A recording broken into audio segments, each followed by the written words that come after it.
The Nasdaq down almost 3% this week. The S&P down and Dow down about 1.5%. Stephanie Link is Hightower Advisors Chief Investment Strategist, Portfolio Manager. Good morning to you. So, Good morning. What do? Is this a dip that you're supposed to buy? Is this a knife that's going to continue to fall? How do you think about it?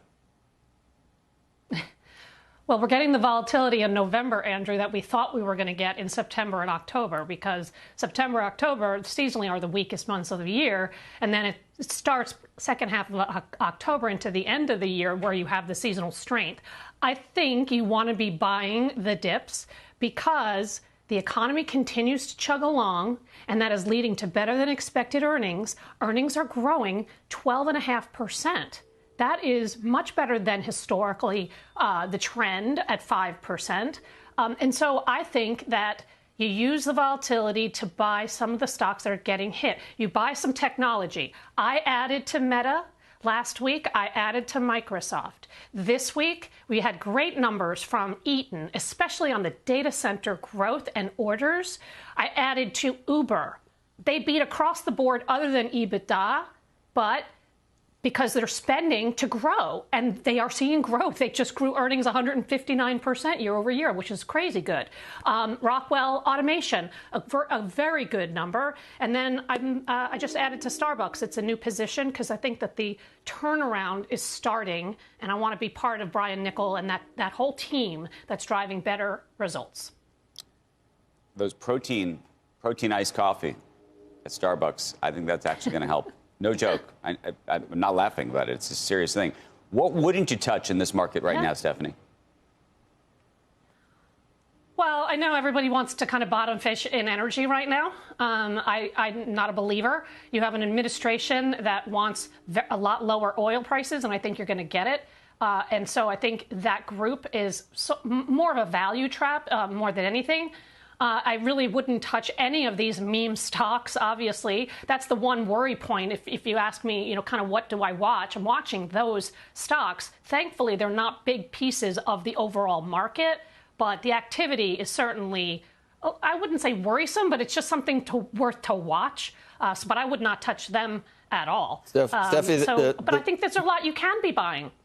Well, the elephant in the room is whether this is the beginning of a big sell-off in AI or not. And it's, you know, maybe it's not a bubble, but there's at least some air that's inflated because you can look at the gains that you've had in those stocks over the past year and a half. They're stratospheric. So yeah, probably no one would deny that 2 or 3 years from now, the bubble or whatever, for lack of a better term, it's going to be even bigger, just like the internet, just like all the stocks we worried about that, you know, there were winners and losers. What happened in 1999, the winners were much bigger than any of us thought. Is that what's going to happen with AI? How much further do we have to go? That's the falling knife that Andrew's talking about. Or is it, I mean, they don't have to give back all the gains of the last year and a half, do they? But if they gave back half, we got a long way to go. Right. Well, I mean, we have had really good run in the AI, the whole theme. But we're seeing massive amounts of spending happening because these companies can't meet the demand. They can't meet the demand. But it's not just hyperscalers money doesn't exist, that are spending. Though. Right? Money doesn't even exist that they're supposedly spending. No. First and foremost, the money does exist. There are companies that are monetizing. Let me give you a case in point on Meta and why I added to it. So not only did they grow revenues 26%, operating margins expanded, family of apps grew 26%, but advertising grew 26% and impressions grew 14%. And that enabled them to see price per ad up 10%. So they are monetizing it, right? So that is one of the, you don't want to own every single AI play, but you want to pick and choose where you're seeing companies where they're profitable and where I don't mind that they're spending to grow.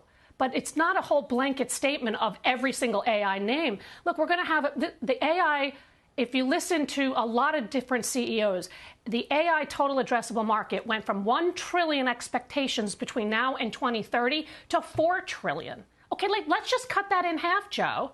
It's still an enormous growth rate, and companies that are profitable are worth buying on the weakness. This is not back in the internet bubble days where we were counting eyeballs for valuations. Yeah, right? they're talking not all about the same. PE.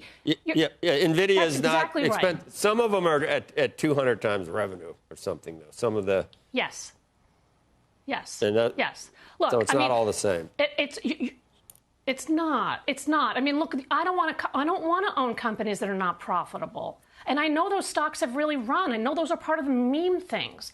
But if I can find, I mean, Meta just lost 20% in like 2 weeks, right? So why would I not buy something that's growing, that's profitable, or margins are expanding? Microsoft, they beat across the board. They had commercial bookings up 111%. Their cloud business is growing 39% for a company of this size, right? Amazon, throw them in there too, because that stock has lagged. So those are ones I want to own, and I do. But let's find other names too that are going to benefit from this whole theme.